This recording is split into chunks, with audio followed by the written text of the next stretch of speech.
Assalamualaikum warahmatullahi wabarakatuh. Kembali lagi bersama saya Muhammad Alwi di channel saya terbaik, terkece dan terbagus. Pokoknya terserah kalian lah. Di sini saya akan meresume buku kedua. Oke, yang belum lihat resume buku pertama ada di YouTube saya. Dan jangan lupa like, comment, and subscribe. Oke. Di sini saya mengambil kepemimpinan pemerintahan Indonesia. Satu pengantar nih ya. Dengan menulis buku ini saya teringat pada guru saya yang tercinta, Bapak Profesor Pamuji MA almarhum, udah almarhum ya. Analisis isi. Secara etimologi, kepemimpinan dapat diartikan yaitu kemampuan dan kepribadian yang seseorang dalam mempengaruhi serta membujuk pihak lain agar melakukan tindakan pencapaian tujuan bersama. Ilmu pemerintahan merupakan ilmu yang mempelajari bagaimana melaksanakan pengurusan eksklusif, pengaturan legislatif, kepemimpinan, dan koordinasi pemerintah, baik pusat maupun daerah nih ya. Kepemimpinan secara umum ada berbagai titik pandang disiplin ilmu yang memilikinya seperti ilmu jiwa, ilmu administrasi, ilmu manajemen, dan ilmu politik.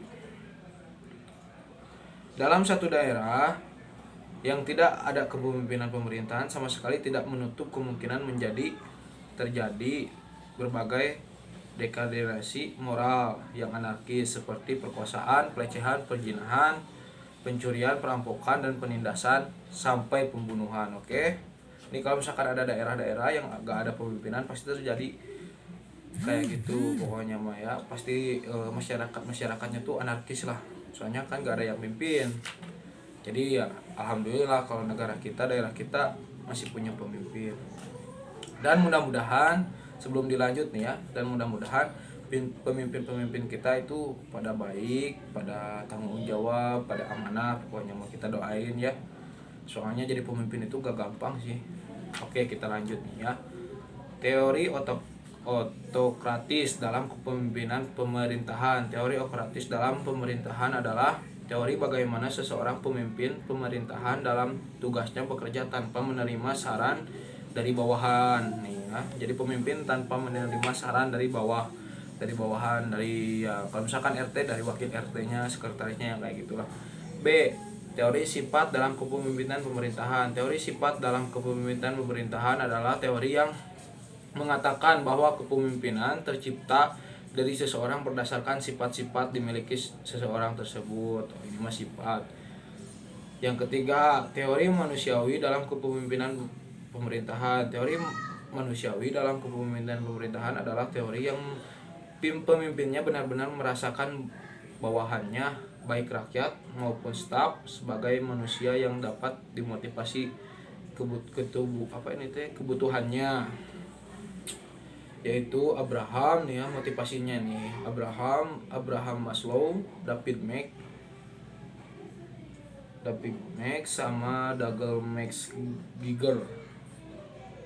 Yang keempat, teori perilaku pribadi dalam kepemimpinan pemerintahan.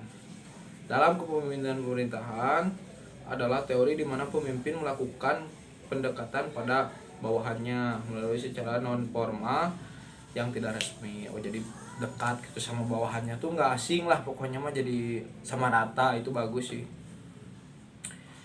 Oke, di sini ada nih. Dari keterangan tersebut di atas temukanlah 8 kondisi kepemimpinan, yaitu sebagai berikut. Hubungan atasan dan bawahan baik, struktur tugas berpola, dan wibawa pemimpinan. Oh, ini mah soal sih kayaknya mah. Oke, lanjut lagi ya. Bentar guys. Di sini. Teknik keteladanan dalam kepemimpinan pemerintahan adalah strategi pemerintahan dalam memberikan contoh yang baik kepada bawahan maupun masyarakat sendiri. Jadi pemimpin itu harus kasih contoh yang baik, jangan kasih contoh yang buruk buat masyarakat. Soalnya yang namanya pemimpin itu adalah motivasi atau disebutnya tuh motivasi bagi yang di bawah sih. Jadi masyarakat tuh bisa lihat pemimpinnya kayak gimana. Kalau pemimpinnya yang buruk ya pasti masyarakat menjadi buruk. Kecuali kalau pemimpinnya baik pasti menjadi baik. Oke, kita lanjut ya. Menyuap kepemimpinan dan kekuasaan, filsafat kekuasaan. Menurut Max Weber, Kekuasaan adalah kesempatan seseorang atau sekelompok orang untuk menyadarkan masyarakat akan kemauannya sendiri dengan sekaligus menerapkan terhadap tindakan-tindakan perlawanan dari orang-orang atau golongan-golongan tertentu. Sumber kekuasaan terdiri dari legislative power sama corporate power. Apabila seseorang pemangku jabatan pimpinan dalam pemerintahan tidak memiliki kekuasaan terhadap bawahan atau maupun masyarakat, maka ada beberapa cara untuk kembali berkuasa. Nah, mungkin segitu sih resume buku saya buat dosen Profesor Mas Randy yang baik hati. Yang mohon maaf bila ada kata-kata yang salah atau yang gak benar. Mungkin segitu yang bisa saya sampaikan. Mohon maaf kurang lebihnya. Mohon maaf. Dan kalau misalkan ada lain waktu, saya akan meresume buku ketiga. Oke, terima kasih buat teman-teman yang udah nonton. Saya ingatkan sekali lagi buat kalian yang nonton belum like, comment, and subscribe. Oke, silahkan. Pokoknya mah jangan lupa ya itu mah.